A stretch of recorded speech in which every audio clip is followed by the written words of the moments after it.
Welcome back. Sacramento County Park Rangers are stepping up enforcement along the American River Parkway after reports of speeding e-bikes, illegal e-motorcycles, and dangerous riding behavior on the trail.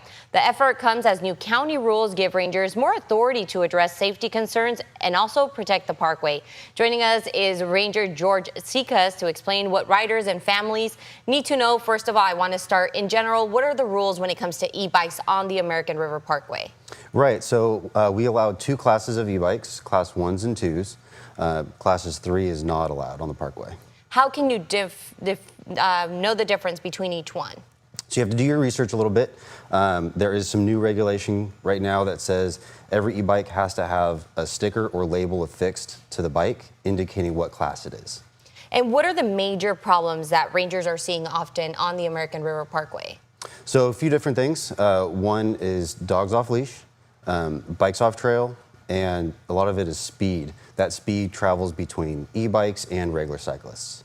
When we're talking about these e-bikes, what are the penalties or consequences of people who are breaking the rules? Yeah, so it varies.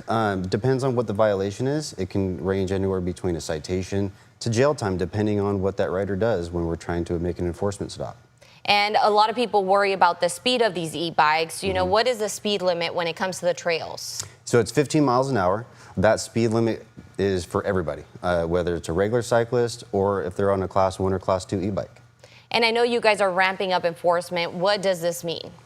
So we've gotten a lot of issues with the e-bikes lately, especially the e-bikes being ridden off trail. Right now we're kind of focusing on that, especially with the new county rules that we're trying to implement. It really helps us with the enforcement on the off-trail riding because it destroys our environment. What are some of the new rules that you guys are enforcing or making sure people know about now? A lot of it just happens to go around with the riding off-trail. So we're kind of ramping up with that as well as the excess speed. And what's your message to parents that are thinking about buying an e-bike for their kids? You know, what would you want them to know? Do your research, know what you're going to buy, and if you do have an e-motorcycle, don't let your kid ride that e-motorcycle unless they're properly licensed. A lot of times people don't understand the dangers of these e-bikes. Right. What are some of the things that you guys have seen that you would want people, you know, like to be cautious about? Wear your helmet. A lot of our trail has some sharp corners, so if you're going to take it that corner too fast, you might fall. But also, if you see a ranger trying to do an enforcement stop, just stop, pull over safely. We have a lot of kids trying to outrun us, so we are trying to not do that. Yeah, that's a good one. Don't run away. So Exactly. Anything else you would want to mention before we wrap up this interview? Just be safe on the trail and try to enjoy your time. All right. Thank you so much for being with us this morning. Thank you for having me.